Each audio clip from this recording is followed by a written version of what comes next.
In the future, every major city will have a high-altitude blimp tethered to a cable with ground-penetrating radar that looks right through your walls and gives the government a black and white image. We live in a post-9/11 world, security higher, we're a country at war. Not an ideal situation for anyone, but there are some that say if we have another terrorist attack on American soil, the U.S. will be under martial law. On the phone, we have with us the man you just saw in the video. That is Alex Jones, a man who is set forth to expose these supposed indiscretions by the government. We also have with us terrorism law expert Jeff Adicott with us. Thank you both for joining me this morning. Thanks for having me. I appreciate it. Let's first talk with you, Alex, by phone. Alex, you feel America is going to be under some martial law pressure as soon as we get attacked again? Is that correct? Well, back in '99, I met with your police chief, and we threw Delta Force out. They brought in large bags of cash and tried to buy them off. Then I talked to emergency managers around the country when I was fighting this then and found out there was a covert plan to take over all of our major cities. Now that's been in the Associated Press. The Homeland Security Committee in Congress, with the highest level security clearances, are not allowed to see the details of PDD 51 signed May 9th of this year that literally makes the president a dictator. And last year, the president funded the John Warner Defense Authorization Act for domestic oppression of the American people. It actually says that it is for domestic insurrection and rebellion. This has nothing to do with terror. This is the military-industrial complex waging war on the people. Let's talk about that presidential directive number 51 that you're talking about. Mr. Adicott, he's talking about the one that basically gives the president some power to go in case of an emergency and establish some sort of order. Right. Is it as bad as Mr. Jones calls it? I don't think so. He's a lawyer for the people that were there in '99. Presidential directives are nothing new. I mean, the Clinton administration had a continuity PDD itself, and this president has simply replaced that one with this one. It's interesting because a lot of the annexes to the document are classified, so I don't know how this gentleman has had access to those where he can tell us about what it says. But basically, if you read Section 9, Paragraph 9, it indicates that the executive branch has a responsibility for continuity, and the judicial branch has a responsibility, and also the legislative branch. So it's really not the boogeyman. This is nothing new, nothing to get upset about. It's actually the responsibility of the government to do this. Well, Mr. Jones, you were just alluding to the cameras, and I think we heard a little bit at the top of the show about you talking about the blimps overhead. Do you really think we're going to get to that point? I have not seen any blimps in my neighborhood. I don't really fear my police force. Let me break this down. That is a Pentagon announcement of 2004, and they do now have them over D.C., L.A., and other areas. And yes, they are mounting high-altitude blimps. These are so high you can't even see them without a telescope, or at night you can see them because of the atmosphere and the sun going over the edge of the But I already have Google, I can actually Google my own home, you know, and check out my home. Listen. You know, Mr. Adicott's not stupid. I looked into him, okay, and he knows what he's doing. We have the memos written by John Yoo and the Attorney General, Alberto Gonzalez, saying they can torture children with pliers, that the president says that with pliers. It says the president is above the law and that all law flows from him. And in PDD 51, he is saying he is in command of continuity of government. And then Congress was able to obviously he is in command. That's what the executive does. All the administrative agencies are under the executive branch.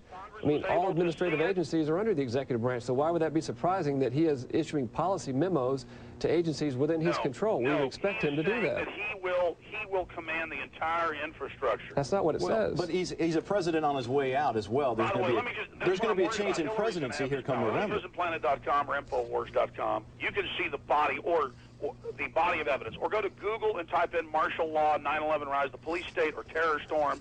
You can watch my films for free. I have a better idea. You could go to Google and pull up PDD 51 and read it for yourself. And read paragraph 9, which talks about the responsibility of each branch of government and not executive takeover. Why don't you remember the 4 members of the Homeland Security Committee in Congress who have been able to see part of it and then want to see the classified areas because they're saying that it looks like it's a martial law plan. That's members of Congress, and Adicott, you're counting on folks not going and seeing what the AP and the Oregonians and others had to say about it. Mr. Jones, does the mentality or what Mr. Jones is pushing here, does it incite maybe us? Is it a fear-mongering thing, or does he have some validity to his points? Well, obviously, in time of conflict, and we are definitely in a conflict with al-Qaeda. I mean, they want to kill tens of thousands of Americans if they can. That's a fact. And our government has a responsibility to protect its citizens. But I think Mr. Jones is correct in that has to be balanced against civil liberties. And where you draw that line is something that we need debated. And I think voices like his are important, but we need to put them in context. I mean, you need to look at the facts, take a deep breath, and make up your own mind. But certainly, you know, this is America. You have the right to say what you want to say. You have a right to your own opinion, but you don't have a right to your own facts. And I think that's the case you see here. You know what? I can prove my facts. We have members of Congress who are concerned about this. We have Republican and Democratic, liberal and conservative top lawyers across the country saying this country's going into martial law. Bob Woodward last year was in San Antonio and said he thinks we're going into a dictatorship. That was in the front of the newspaper. I'm not the only one that's worried about this. By the way, the borders are still wide open, but the American people are being harassed and controlled.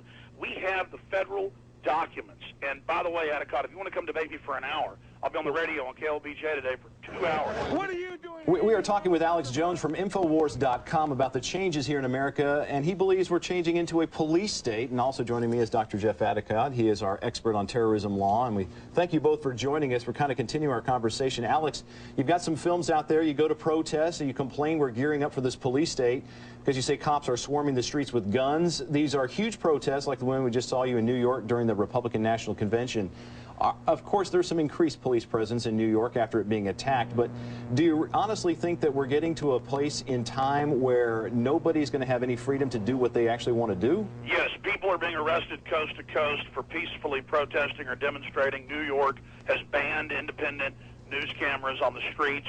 Some of my cameramen have now been arrested and told that they're terrorists for having video cameras all over the place. We have neocons. A top neocon in the Philadelphia News said we need another 9/11 so they can get their bigger police state out. That's been a big national controversy the last few days. Alex, let's talk about that because, and Jeff, maybe you can Sure. add some to this. We haven't had another 9/11, and is it perhaps because of the fact that we've taken some of the precautions that Mr. Jones is talking about that he does not like?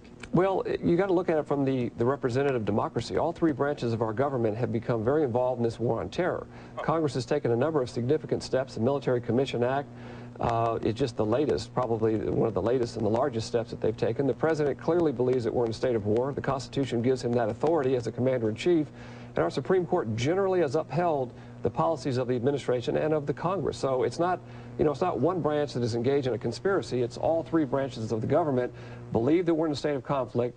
They have the obligation to protect the American people, and they're moving forward in a judicious manner. Have there been missteps? Yeah, I'm sure there have. Whenever I brought up the fact that Congress has asked to see PDD 51 and the classified sections and has been told no. Well, that's your word, and I don't have enough information to say whether your word is true or not. I don't really know you, and I haven't got, you know, I don't know. Mr. Jones, I have to admit that I don't like the fact that they look through my liquids when I'm getting on a plane, and I think we've been at the state of, I think it's been on an orange alert since 9/11. I haven't really ever seen it green or otherwise. Are you thinking that this point that we're reaching is going to make America not America anymore? Well, yeah, let me just... Yes, we're seeing the fall of the Republic, the death of the Republic. Right here in front of me, here's the Oregonian. White House denies Congressman's request to see continuity of government plans. That was July 23rd. Since then, the entire committee and the chairman, these are the guys that go into the bubble. But I don't know if I want everybody knowing what we're doing behind the scenes anyway. The executive, just like when somebody burned the Reichstag, Hitler had to not let the Reichstag know what was going on anymore. Mr. Adicott, I want to ask you a question because this is important. Well, make it quick, because we've got to wrap this up. Okay, I will. Do you support the John Yoo and the Attorney General's memos that said that they could torture children with pliers? Yeah, your rendition of that is totally fallacious, and obviously we need much more time to talk about the issue of torture. The United States government has never engaged in a policy of torture. There have been individuals in their individual capacity that have done so, but there's never been any such policy, and that's that's fallacious. In the memo. It's fallacious. I want to thank you, Mr. Jones, for joining us by phone. PrisonPlanet.com is the website. We're losing our republic. We've got to fight these enemies that have taken over our military and our government. We've got to defend the republic. We thank you for your time, Mr. Jones, and thank you, Jeff, for being here with us today. Okay, we're